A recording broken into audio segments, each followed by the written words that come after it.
Oh, goodness. Welcome to this episode of The Sales Project. I'm Jason. I'm Nicole. And so today we kind of teased it a little bit in our first episode, but today's speaker is the best. So we had to, as we're getting close to the launch of this and kind of starting a library, we're like, we have to get Chelsea on our podcast. So Chelsea is the author of Talking in Pictures, which is an awesome book. She's been a speaker at Inman. She hosts her own podcast, The Voice of Social Sales, which if you haven't listened to it, you got to check it out. And then more importantly, we had to get her at this time because she just got back from Gary Vaynerchuk's, Gary V's big conference that he does, Agent 2021. So we said, we got to get Chelsea on here and share sights and sounds, what she talked about, what her takeaways were. So we're super excited to have you here, Chelsea. So thanks for being, I think our first official, guest. Yay! I'm so excited to be here. I'm honored to be like the official first guest. This isn't something that happens every day for me. So I'm thrilled. Thank you guys for having me. So tell us how it was. So obviously it was in Miami. The biggest of all social media experts were there, including yourself, and being a speaker with real estate agents, correct? And the real estate professionals. Yes, I will say that this Agent 2021 in Miami was really for the four industries that, in Gary's words, feels that are going to be the most disrupted. And it was real estate, it was mortgage, there was two types of insurance. I believe there was auto and also just like life insurance folks. So out of the four of those, real estate showed up. Like there was standing room only in the real estate tracks. And there was a lot of people in the mortgage tracks, but I saw a disproportionate number of agents that were there. So the good news is that our industry is invested. They're getting it. They want to be on the cutting edge. They want to hear about voice technology. They want to know about social media. They want to learn about Instagram. So it was pretty awesome to be there on stage. I got to speak with Peter Lorimer, who is somebody that I met through Inman, who also is the host of his own Netflix show. So I got to speak with a lot of really great people. The networking was insane. And of course, meeting Gary V, I totally turned into a 12-year-old fangirl and lost all composure and totally have it documented. And so it was pretty awesome. Yeah. Your bucket list for sure is to meet Gary V. Yes. So what was so for the real estate professionals, what was your number one takeaway you think for 2019 as far as your marketability with social media? Yeah, so my thing that I'm going off of is like an acronym. I'm calling it CRM, not the normal CRM that we're used to, like your database or using some sort of tool to connect with people, but it's about being camera first, it's about being real time and message enabled. And the reason that I think that's so critical is that, we've talked a ton about visual and cameras, but what I think is more interesting and more important is that not just creating content and documenting your life through that medium to build a personal brand, but there's something really interesting that's happening in the background that people aren't really thinking about. And that's really the behavior training that's happening with all the products that we're using, whether it's Netflix or Uber or Amazon. And now we're using these sort of social media platforms in a way to see into people's lives. And so it starts to get really normal, kind of like when we started watching reality TV. And people have an expectation now to see your face and to see your brand, and your face is your brand in 2019. And if they're not seeing it, they're going to start to wonder why. And I'm seeing so many big companies like Apple and Nike, they're hiring celebrities for millions of dollars because guess what? A celebrity has a face. Right. It's not just that they have an influence. It's because they have a human face. And so people really have an opportunity to be ahead of the game by getting out there and doing that. The second piece of that is the real time. And a lot of people are like, well, can I do recorded videos? Sure, of course you can. I mean, absolutely. We're doing a podcast right now that's going to live on forever. You can do YouTube.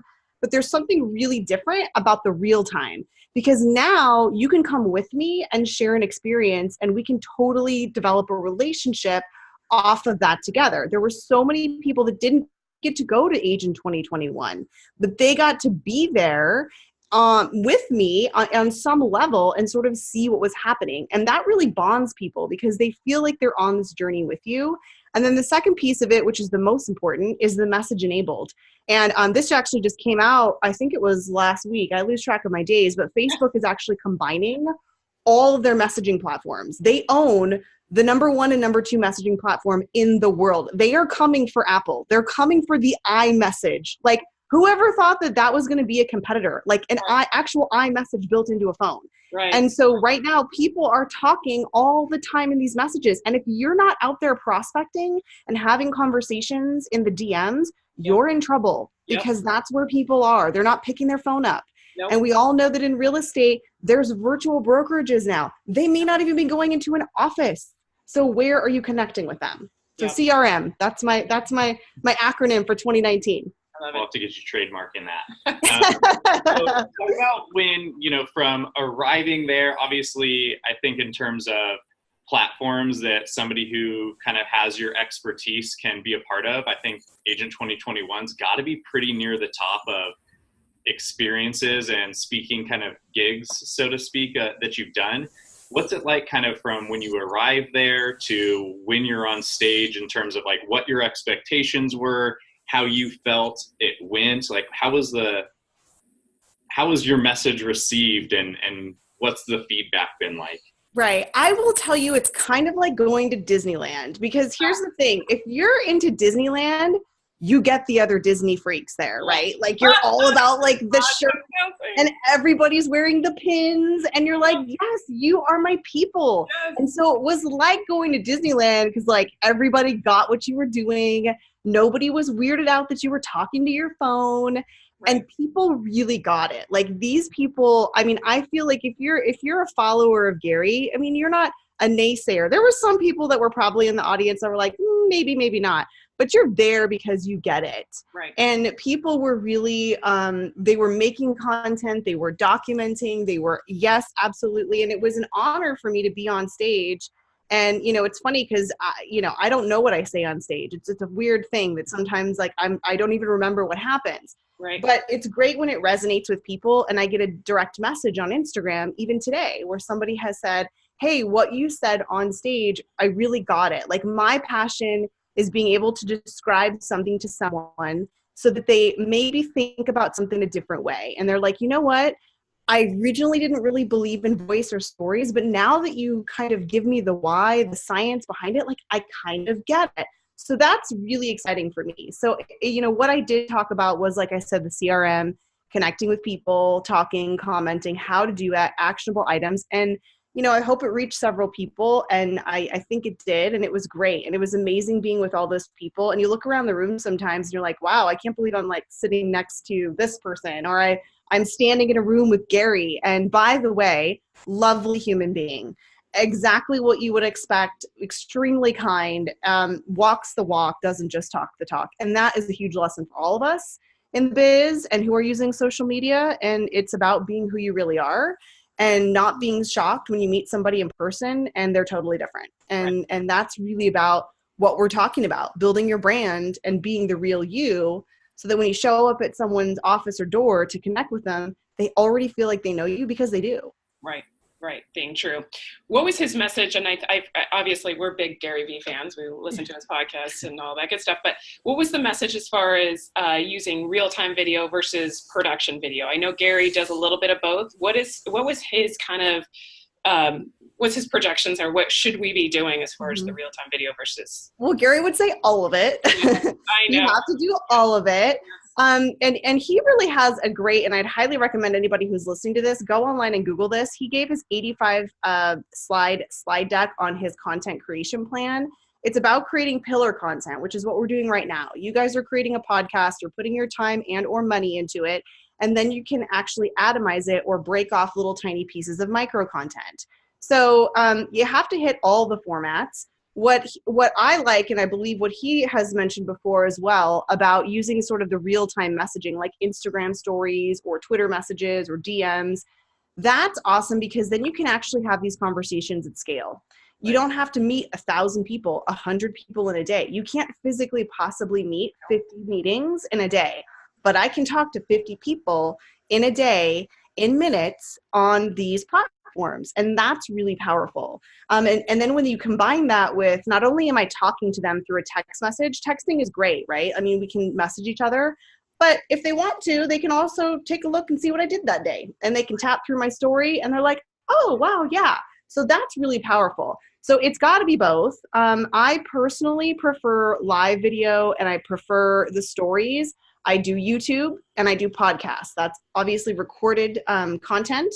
Right. And so, yeah, I think, you have to sort of look at being everywhere, but not everywhere at the same time and not overwhelming. I mean, we're not all going to jump on every platform tomorrow if you've never done it. You have to just get comfortable with one and then kind of find what your thing is. And then once you get kind of comfortable with that, you can then, niche out into other areas too. But yeah, he says more and more. You need to be doing content.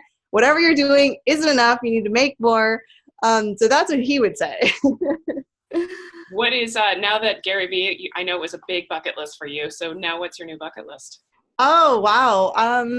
Definitely I've got a couple. I'm looking at my vision board right now. I definitely want to write a second book that's going to be all about personal branding, and that's on my bucket list. I would love to actually go and be involved in one of his 4D sessions where, you get to do a deep dive. Even though I feel like so many Gary fans know exactly what he's going to say. Right. But it's still exciting to be there. So yeah, I've got a couple of bucket lists on my vision board, as I always do. Huge believer in the vision board, and I keep all of mine.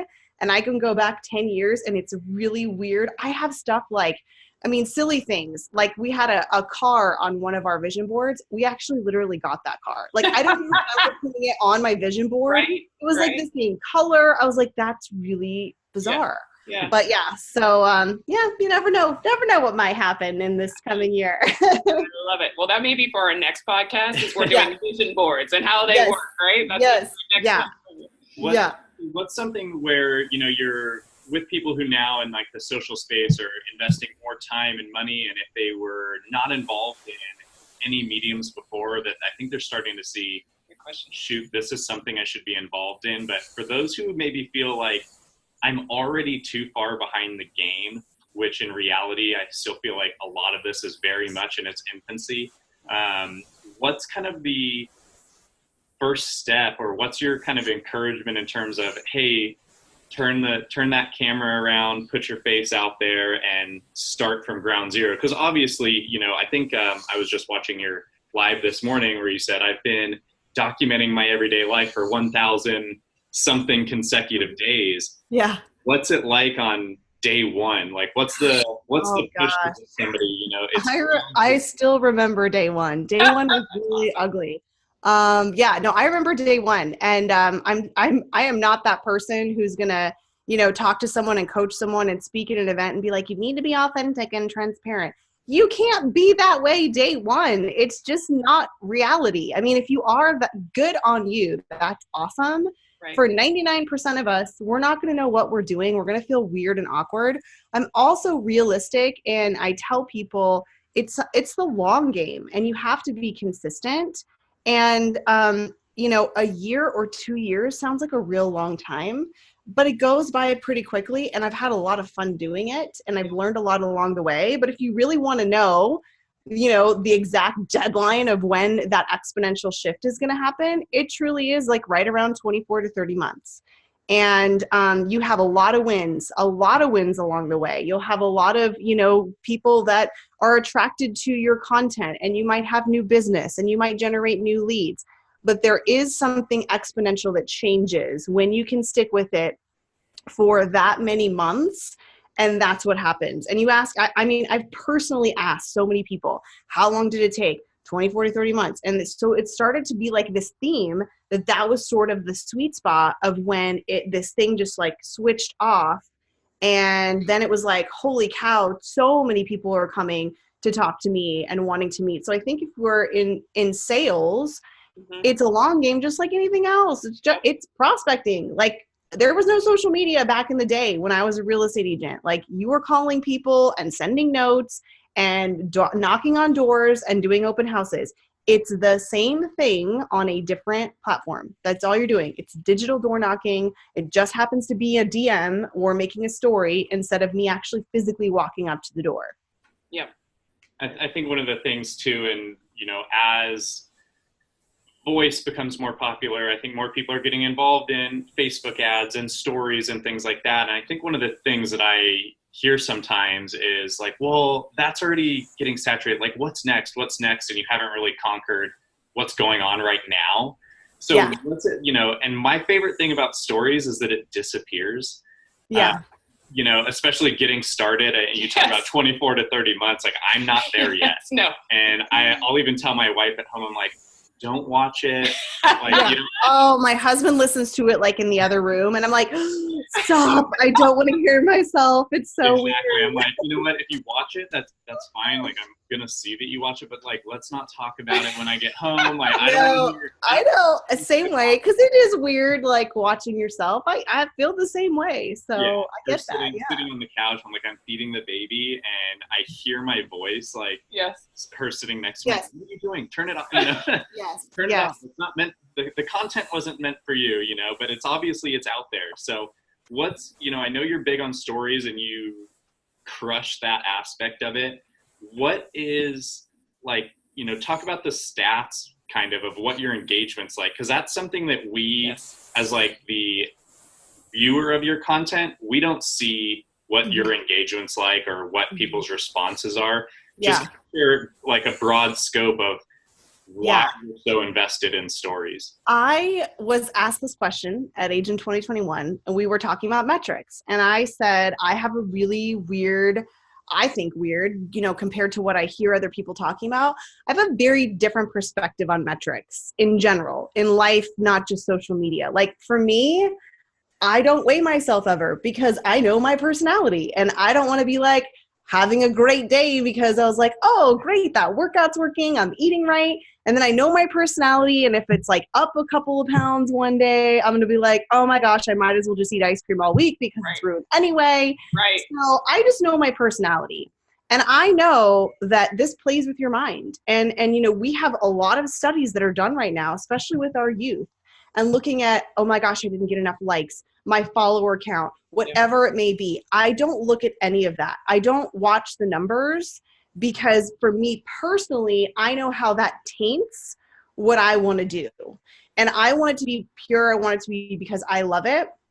I measure my metrics by a couple of things. Number one is if people message me and say, oh my gosh, are you okay? I missed you today. I haven't seen you in a while. When people start missing you, you know that like they're out there looking for you. And that's really powerful because we don't have a lot of time in our day. So that means something. The other piece that I measure is my conversations. And that's how I've always measured my metrics. I talk to, I don't know, I probably have over 200 conversations a day. Wow. That's, through direct message. That's not my comments. That's not anything. That's like actually one-to-one comments that are, actually taking place in the DM. And I'm all about going deeper, not wider. I'm not a huge influencer. I don't have like hundreds of thousands of followers, but the people I do have that connect with me are super deep. Yeah. I can send out something and they will actually say, oh my gosh, it's interesting. I'm going to do it. I did this because of you. I trust your opinion. And that's really critical. They actually had a really cool example at Agent 2021 of like this idea. And so when we were in the stadium, they actually had just built a tennis stadium. So they had the main stadium in one section, and then they had this brand new tennis stadium. And we were in the brand new tennis stadium. And it was really cool because we were like the first people that ever got to go in there. And they were talking about this concept of going deeper versus wider and not getting onto the next thing because you haven't mastered the first one, and really caring about the people in your small network so that you can get to the big network. And they were like going to open this tennis stadium somewhere else. And they're like, well, wait a minute, we've got like an empty parking lot. Why don't we just build it here instead of starting a whole new project in a whole new place? Let's think about, what do we already have? What kind of content do you already have? If you have a podcast every week, great. Start taking that stuff and putting it other places. Right. Start looking at the people that you have and stop worrying about how many followers you have and start worrying about how many people you're talking to. Because guess what? You got to be proactive. If nobody's commenting on your stuff, that's your fault. Right. You need to start commenting on other people's things and letting them know that you care about them, and people will respond. There are things that I actually comment on that don't necessarily interest me, because I'm like, you know what? That person talks to me every single day, and I want to support them because they talk to me. So that's how it works, because that's called life. That's called real human beings actually engaging with one another. So a lot of people say, oh, I wish I could get more comments. Well, are you giving them? Are you watching other people's stuff? A lot of people say, I don't watch other people's stuff. I watch people's stuff because I want to know what's going on. And I want them to know when I meet them in person, when I say, oh my gosh, I just saw you got back from whatever on your vacation. They're like, oh, I didn't know you were watching. I'm watching because I want people to watch me. And so I do the same thing. And it's impossible to watch all of it, but you guys get my gist. Well, I think you've said a couple times in, I don't know, your podcast or whatever that I listen to all the time is people need to respond to the comments and engage with the comments in which we see. That is a common practice that people really fail at, quite honestly. That just engage with, if they're taking the time to leave a comment and all you do is do a thumbs up, and they're wondering why they don't have any engagement on any of their content is because they're not. Yeah. And, we judge people by that now. I mean, as silly as that and weird as that sounds, the way we judge people through technology now is, our profiles, all of that stuff. But if somebody actually takes the time to type out 3 to 5 words on one of your posts, we're like, oh, wow, thank you. That's, important to me that you actually took the time. So it's almost like this little, gift that you're giving to somebody. And yeah, it takes time, but we want somebody to do that for us. And you never know who's out there watching. I mean, you never, ever know. I have people from 3 years ago that finally have sent me a message after 3 years and said, oh my gosh, I've watched you for 3 years. I'm like, oh my gosh, thank you. So you just never know who's out there and who you're going to be connecting with in the future. Right. Well, we know you're super busy. I just wanted to, first of all, Jason and I are, Chelsea was our coach, and I'm still active with Chelsea as a social media coach too. So she's a dear friend to us and a colleague, obviously, that we have much respect for. So thank you for your time. And the only reason we are doing this is because of you, Chelsea. So thanks for getting us to this level. We really appreciate it. So I'm so excited. I love it. I can't wait to see your journey. So document your journey, talk about what you're doing, talk about your wins and your fails. Don't fake it till you make it. Actually, take people on the journey to the making it. So that's awesome. We'll talk about how we need to check this right time zones in Arizona. So thank you so much. And we'll see you on Instagram. Thanks, guys. Okay, bye.